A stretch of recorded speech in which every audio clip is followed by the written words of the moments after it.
சிறகடிக்க ஆசை சரியில்ல டுடே பேஜில் நம்ம முத்தை இருந்துட்டு அப்பா நம்ம வீட்டுக்கு 3 விருந்தாளிங்க வந்திருக்காங்க அப்படின்ற மாதிரி வந்து சொல்கிறாங்க.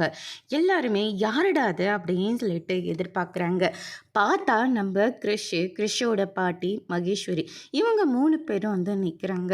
அதுக்கு அடுத்ததான் வந்து பார்த்திங்கன்னா, நீங்கள் இங்கே வருவீங்கன்னு நாங்கள் கொஞ்சம் கூட எதிர்பார்க்கவே இல்லை, உள்ளே வாங்க அப்படின்னு சொல்லிட்டு நம்ம பாட்டி அண்ணாமலை எல்லாரையும் உள்ளே கூப்பிடுறாங்க.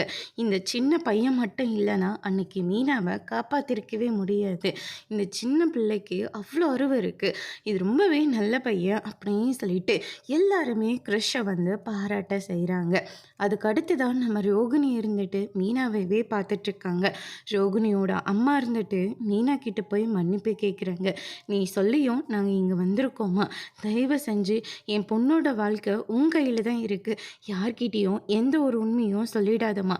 உனக்கு தெரிஞ்ச மாதிரி யார் யாருக்கு எப்போ அந்த உண்மை தெரியணுமோ அப்போ கண்டிப்பாக உண்மை தெரியும், அது வரைக்கும் யார்கிட்டேயும் சொல்லிடாதம்மா அப்படின்ற மாதிரி வந்து சொல்லிடுறாங்க.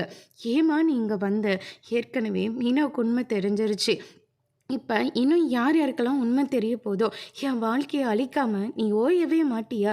ஏற்கனவே திதி கொடுக்குறேன்ற பேரில் தான் இவ்வளோ பெரிய பிரச்சனையாக நடந்துருச்சு. இப்போ மறுபடியும் இங்கே வந்து நின்றுருக்கு. நாங்களே எதிர்பார்க்கல. நாங்கள் ஊருக்கு கிளம்பிட்டு இருந்த சமயத்தில் முத்து பார்த்து தான் எங்களை இங்கே கூட்டிகிட்டு வந்தார் அப்படின்ற மாதிரி வந்து சொல்லிடுறாங்க. அதோட இன்னைக்கான பிரமோ முடிச்சிருக்காங்க.